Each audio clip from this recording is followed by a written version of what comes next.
दोस्तों, नेटो के पतन की आहट अब साफ सुनाई देने लगी है। फ्रांस की तरफ से उठाया गया ताज़ा कदम सिर्फ नेटो के लिए नहीं, बल्कि अमेरिका के लिए भी एक बड़ा झटका है। जिस तरह फ्रांस ने खुलकर अपनी नाराजगी जाहिर की है, उसने पूरे पश्चिमी गठबंधन को हिलाकर रख दिया है। इसी बीच एक और बेहद अहम तस्वीर सामने आ रही है। यूरोप का भारत की ओर झुकाव। यूरोपीय देशों के भारत दौरे तेज हो चुके हैं और आने वाले वक्त में भारत यूरोप के बीच एक mega free trade deal sign होने की पूरी तैयारी है।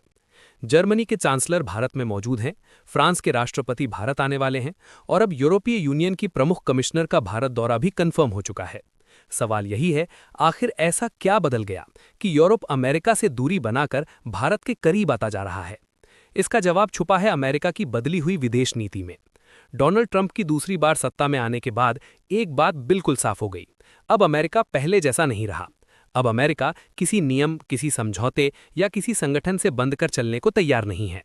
सबसे बड़ा टकराव सामने आया नेटो को लेकर। ट्रंप ने खुले मंच से कह दिया, अगर अमेरिका ना हो तो नेटो का कोई अस्तित्व नहीं है।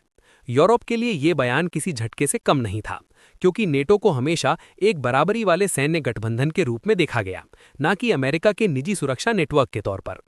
ट्रंप का दावा है, पैसा अमेरिका देता है, हथियार अमेरिका देता है, सुरक्षा अमेरिका देता है और यूरोपीय देश सिर्फ फायदा उठाते हैं। लेकिन यूरोप इस सोच से बिल्कुल सहमत नहीं है। ऊपर से ट्रंप द्वारा दुनिया के बड़े नेताओं का खुलेआम मजाक उड़ाना, खासतौर पर फ्रांस के राष्ट्रपति इमैनुअल मैक्रों की नकल करना यूरोप को और ज्यादा चुभ गई। अब हालात ऐसे बन चुके हैं कि फ्रांस अमेरिका के खिलाफ खुलकर मोर्चा खोलने की तैयारी में दिख रहा है। ट्रंप के बयानों के बाद फ्रांस ने चुप रहना सही नहीं समझा। फ्रांस की नेशनल असेंबली में नेटो से बाहर निकलने का प्रस्ताव लाया गया। ये प्रस्ताव लेफ्ट विंग सांसदों की तरफ से आया, जिसमें साफ कहा गया कि फ्रांस को 2 चरणों में नेटो से अलग होना चाहिए। पहले चरण में फ्रांस नेटो की इंटीग्रेटेड मिलिट्री कमांड से बाहर निकलेगा, यानी नेटो के सैन्य फैसलों में सीधी भागीदारी खत्म। दूसरे चरण में फ्रांस पूरी तरह नेटो से अलग हो सकता है। ये कोई मामूली बात नहीं है, क्योंकि फ्रांस नेटो का सबसे ताकतवर और रणनीतिक सदस्य रहा है।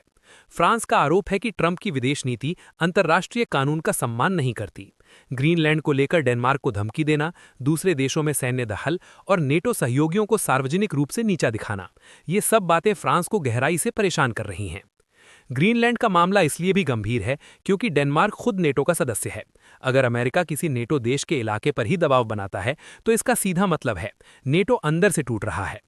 फ्रांस को लगता है कि नेटो अब यूरोप की सुरक्षा का मंच नहीं रहा, बल्कि अमेरिका के हितों का औजार बनता जा रहा है। ये पहली बार नहीं है जब फ्रांस ने नेटो से दूरी की बात की हो। 1966 में राष्ट्रपति चार्ल्स डिगॉल ने नेटो की सैन्य कमान से फ्रांस को अलग कर लिया था। उनका मानना था कि फ्रांस की संप्रभुता अमेरिका के हाथों में नहीं होनी चाहिए। 2009 में फ्रांस नेटो में वापसी जरूर की, लेकिन आज वही पुरानी बहस फिर जिंदा हो चुकी है। अब नाराजगी सिर्फ फ्रांस तक सीमित नहीं है। पूरे यूरोपीय यूनियन में अमेरिका को लेकर असंतोष बढ़ रहा है। यूरोपीय संसद में अमेरिका के साथ चल रही ट्रेड डील्स पर रोक लगाने की मांग उठ रही है। अमेरिका द्वारा यूरोपीय सामानों पर लगाए गए भारी टैरिफ ने हालात और बिगाड़ दिए हैं। सबसे चौंकाने वाली बात यह है कि इटली जैसे अमेरिका के करीबी देश से भी ट्रंप के खिलाफ आवाज उठने लगी है। इटली की प्रधानमंत्री ने साफ कहा, ट्रंप जियोपॉलिटिक्स को मजाक समझते हैं, जबकि अंतर्राष्ट्रीय राजनीति के फैसलों का असर पूरी दुनिया पर पड़ता है। यहां तक सवाल उठने लगा है, क्या इटली को अपने देश में मौजूद अमेरिकी सैन्य ठिकानों पर दोबारा विचार नहीं करना चाहिए? यानी तस्वीर साफ है, अमेरिका और यूरोप के रिश्तों में दरार गहरी हो चुकी है और इसी खाली जगह में भारत एक नई वैश्विक ताकत के रूप में उभरता दिख रहा है।